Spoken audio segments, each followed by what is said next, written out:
All right, we are headed to Headless Horseman Road. Well, one thing I want to say, this is about Thomas Wolfe and Stephen King. Stephen King, of course, is one of our most prolific, famous writers, even though he does do horror. I was watching stuff about The Shining last night, kind of about what The Shining refers to in other literature and things like that. You know, when Jack Torrance says white man burden and all that stuff, and he's at the bar, that refers to some other literature. And so we know that Stephen King reads a whole lot, so you can tell that not all writers do.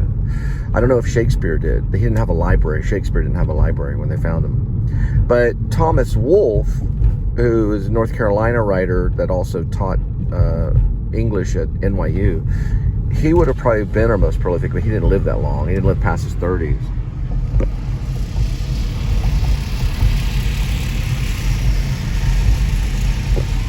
Thomas Wolfe died of a brain tumor on the operating table in, I think, his early 30s. There's a movie about it with Jude Law called Genius. It's actually a pretty good movie. Although I would have played Thomas Wolfe more like Jack Nance in Eraserhead, because their hair looked very similar. And there's a drawing of Thomas Wolfe with his hair that looks very much like Eraserhead head. But anyway, yeah, Stephen King has at least 50 solid famous novels, or at least novels that are written by him. I guess they're all famous. The ones that we know of from movies, because he's written a handful of screenplays, and I don't know if he's written any plays, not that I know of. And poetry is probably limited, but when it comes to novel writing and for screenplays, we know The Shining. Well, first we know Carrie, and we know The Shining. There's a whole lot, you know. We know Pet Sematary. We're pretty familiar with things like Needful Things and Storm of the Century. There's also, Stand By Me, which was based on a short story, The Body, from a section of Different Seasons. I believe it's A Different Season starts with Rita Hayworth or Shawshank Redemption, and that's Hope Springs Eternal. Then it moves into The Summer of Corruption, which is Apt Pupil. They made that into a movie with Sir Ian McKellen. Then the third one would be The Fall from Innocence, which is Stand By Me, also known as The Body. And the fourth one is The Winter's Tale, which is The Breathing Method. They have not turned that into a movie. Not yet.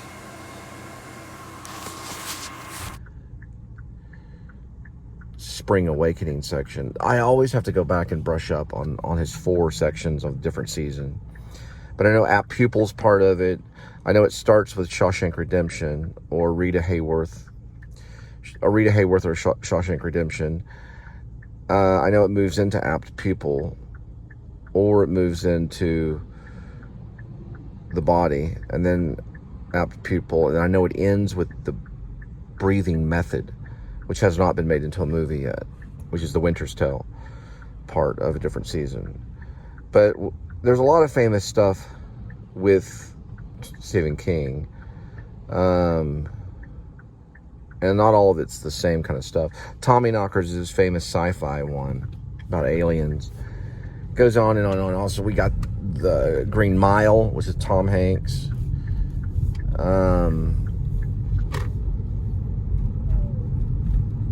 It's just a lot of stuff.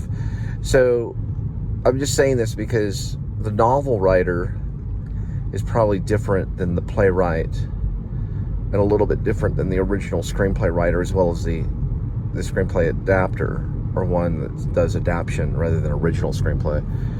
But there are just famous screenplay writers, and it's like taking images and knowing how to process them for the readiness of a movie.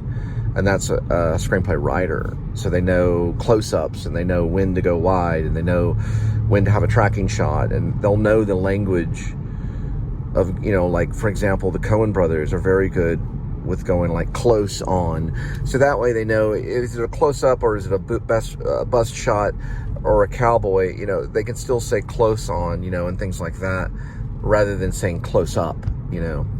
They know a different type of language, and they're like one of our current filmmakers that are one of the three best, I consider, in this order: David Lynch, Martin Scorsese, and the Coen brothers. You know, those are like three of our great screenplay writers and filmmakers, for sure. You know, it used to be three of them. It used to be Francis Ford Coppola, Martin Scorsese was still in the picture, and then Spielberg, you know. But now Spielberg is more of a producer. But anyway, regardless, you have these different types of writers, and many of them are actors. Because a long time ago, Homer, who wrote the Iliad and the Odyssey, which was the big famous story, and that wasn't necessarily a book, but it was a story, that was just told out loud. It was just spoken.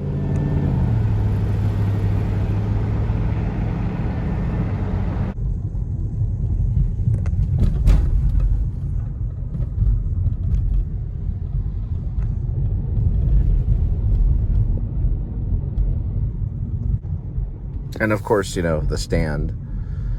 The stand is, this is known as Sleepy Hollow. So that's what they named it. It's a trailer park. That's Pumpkin Drive right there. So it has a Sleepy Hollow theme. Very strange. I guess maybe because of the trees.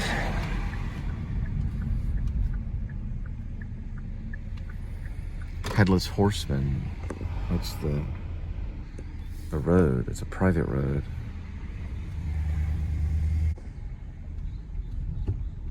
And then, of course, The Shining, and then, of course, Dr. Sleep are some good ones too. Dr. Sleep is can be very difficult to watch. Some segments of that is worse than The Shining. It just depends on the level. The actual gore is not high, but what happens is very hard to watch. I almost turned it off. But yeah, Dr. Sleep is a tough one. Ian McGregor was in it. So it's kind of the sequel to The Shining. Or I think it is the sequel of The Shining. Written many years later. There's people called the Knot people. They're basically people that travel around in RVs.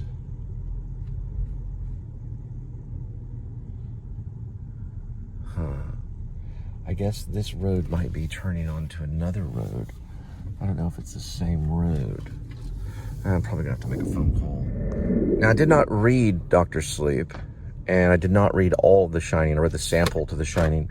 The books that I have read from Stephen King is I read Misery in high school, and I really enjoyed it.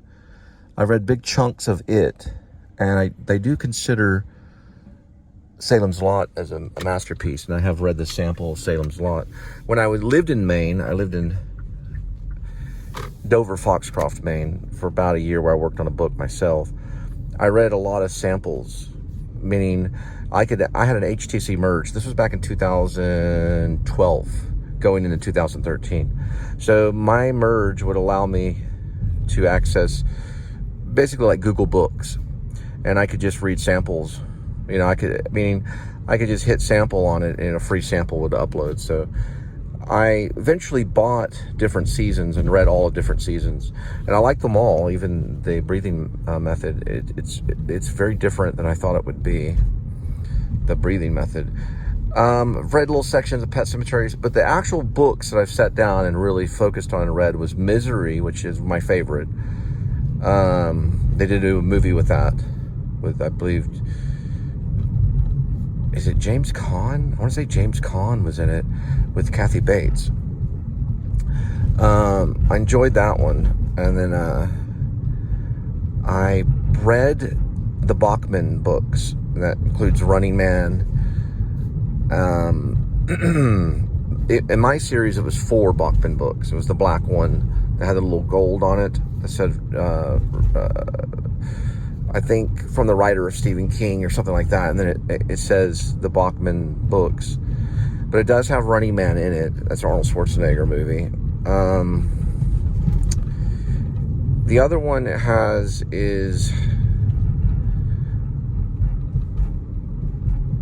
Rage, which is outlawed. So I did get to read Rage. This was in high school. So Rage is outlawed. You cannot get Rage. You cannot buy it. You cannot get it at bookstores. It's off the shelves. So I had that book. That book is probably worth a little bit of money. That series, that Bachman series that I had, is probably worth quite a bit of money.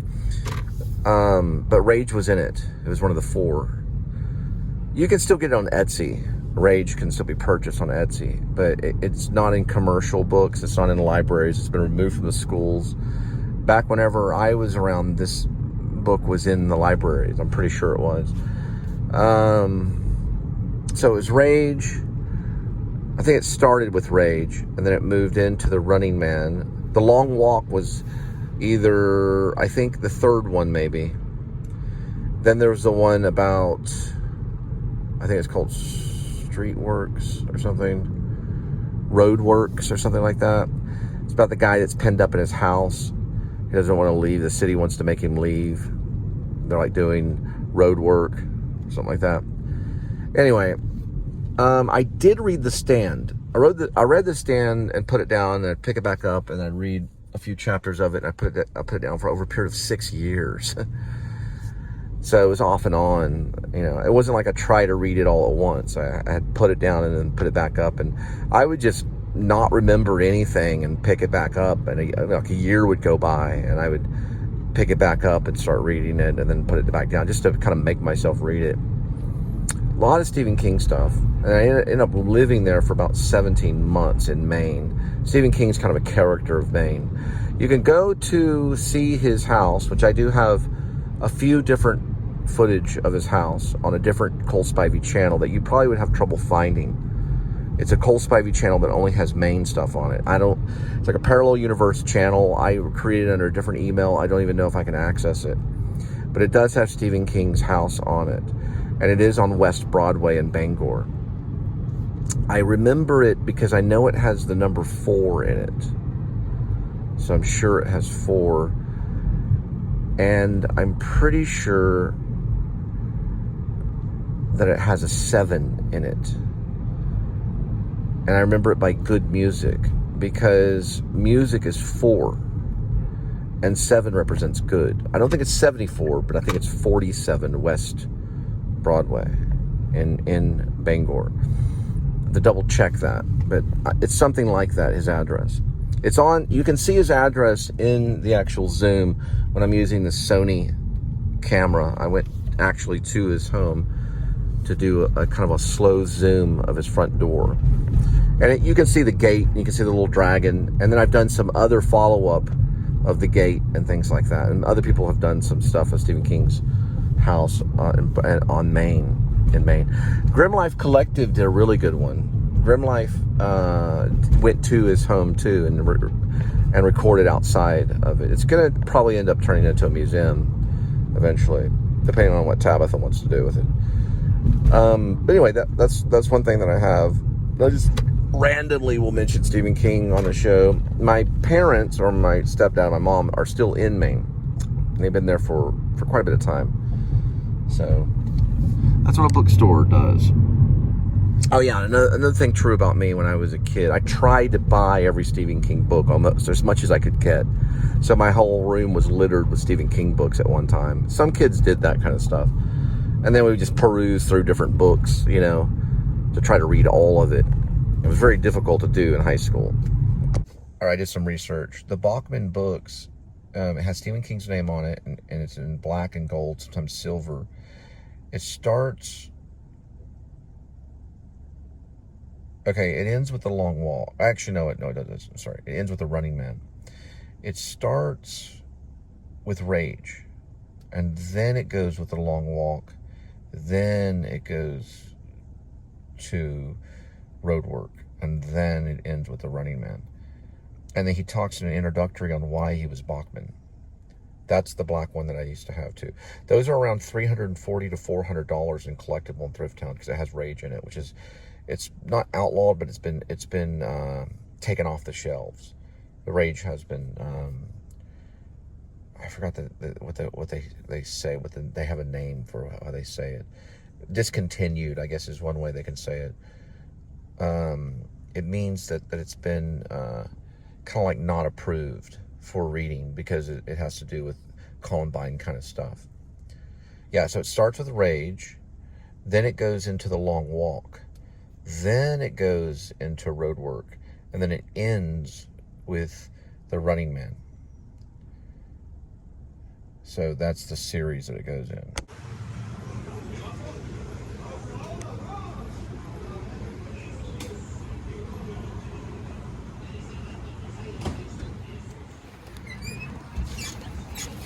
$835 1.4. So when I was a kid, we had half-price books. We still do. I worked for them for a little while. They have really good medical and stuff like that. They're a pretty good company. Well, I could get that copy of the Bachman series. It's called the Bachman books, and with the introduction of Y.M. Bachman, all that stuff was by Stephen King, and it had Stephen King's name on it. And it started with the first book of that series. Of just, you know, when he was publishing that first book. It wasn't his first commercial publication. That was The Glass Floor. I think that was even under his name. He talks about why he was Bachman. Then there's another one where there's another updated version of the Bachman series way later. I believe in the 90s maybe. And there's a joke about, he kind of jokes about Bachman. It's also kind of another book that I've read, The Dark Half. I have read The Dark Half, and Stark is kind of a character. Like, Stark is a kind of like how I done Ash Cole, because Ash Cole is not who I really am, but it's a kind of a pseudonym. Stark was like a version of Bachman maybe, and it's in, you know, you see The Dark Half, how those switch. That's Stephen King, but I'm talking about Bachman series. I'm talking about the Bachman series. It's going to start with Rage. Yeah, it starts with Rage, and Rage is outlawed. That's why I'm having trouble recalling it. You cannot buy Rage on a commercial market, but you can through Etsy, so it can be traded. And Rage was published when Thinner. He was writing under Bachman under Thinner. Oh, I'm sorry. He was Thinner when he wrote it, but he wrote Thinner under Richard Bachman. Anyway, I gotta make a phone call. But anyway, it starts with Rage, is what I was saying. Then it goes to The Long Walk, and then Roadworks, and then The Running Man. It's hard to remember for some reason. Running Man was done in like 82. Arnold Schwarzenegger did the movie. But that book it's a collection. Probably going to jump up there to $700 to $1,000 in a few years. That book will be worth a lot. And I bought it. That's what I'm going to say. At Half Price Books, I had that book. A lot of people did. I had it up to college, and then I just turned it in eventually. Turned in a lot of my Stephen King a long time ago. I do have the memoirs, though. I have that still. But I had that book, and that's already gaining in value. And a lot of people do have that book, just kind of sitting there. I had there was a hardback version, and then there was, I don't think I had the hardback version. I had the I guess you call it the paperback writer. I had the paperback version, but it looked like a hardback though. They were easy to get. It wasn't hard to get a long time ago. People probably kicking themselves, and you know what? There's the Fort Worth thing right there. It says Texas Kid. That was a movie called Fort Worth. A kid from Texas. Oh, they may have sold it. Huh. That just says something about, I'll have to look at it later. It's a movie poster in that frame store. They may have sold the Fort Worth one. There was a movie called Fort Worth back in the day.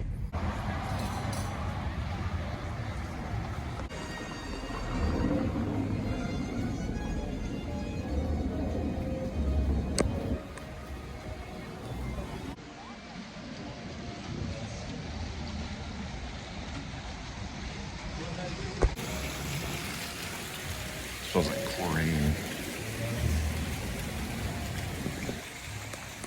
Probably wherever 800 is. World of Beer.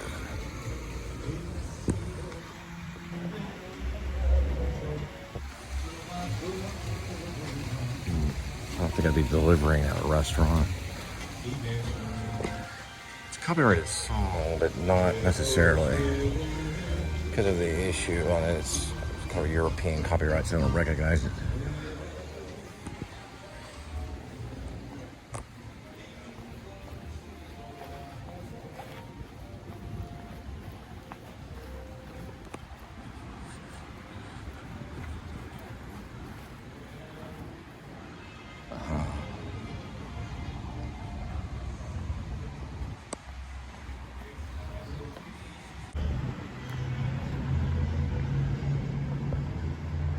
Well, oh yeah, it does say 800. So it's now leasing.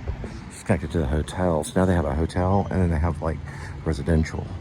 So the Crescent Hotel is new. It's only been here a few months. This is the Residence Inn. It's recently built too.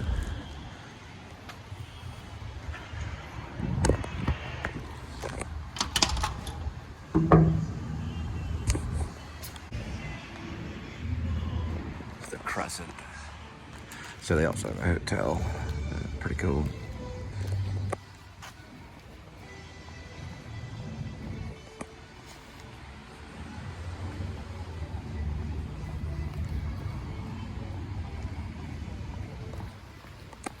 So my friend Brian Beck, who we started the Rag Carpet Theater group here in Fort Worth a while back in the 90s, probably 94, 95-ish. He was planning to do a production of Rage at Texas Wesleyan. People have done it. I want to say he was involved in a production of it. It was like a production of Rage. I think he did a scene from it. He's passed away, but he was a big Stephen King fan. Yeah, he did something from Rage. That was the one he chose, and that was the book they banned. He did that like maybe mid-90s.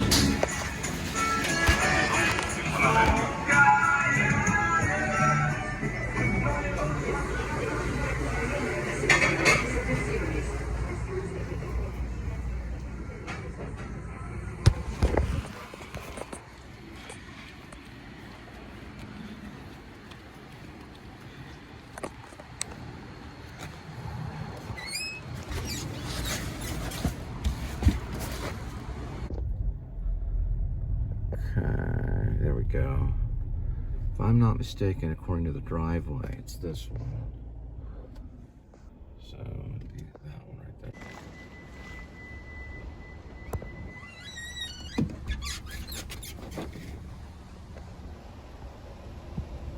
Oh.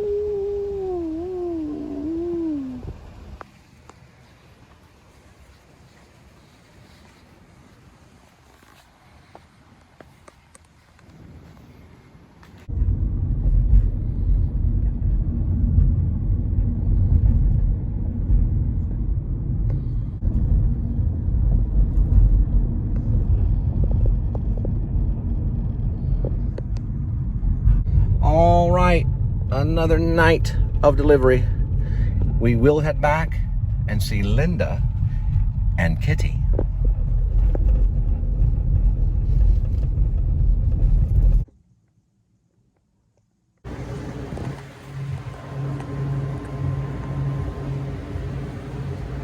You gotta buy the Doritos.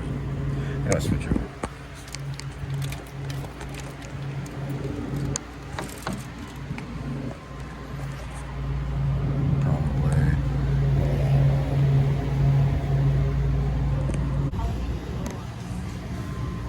So you can check everything out just by, you only have to squeeze this thing until it's on.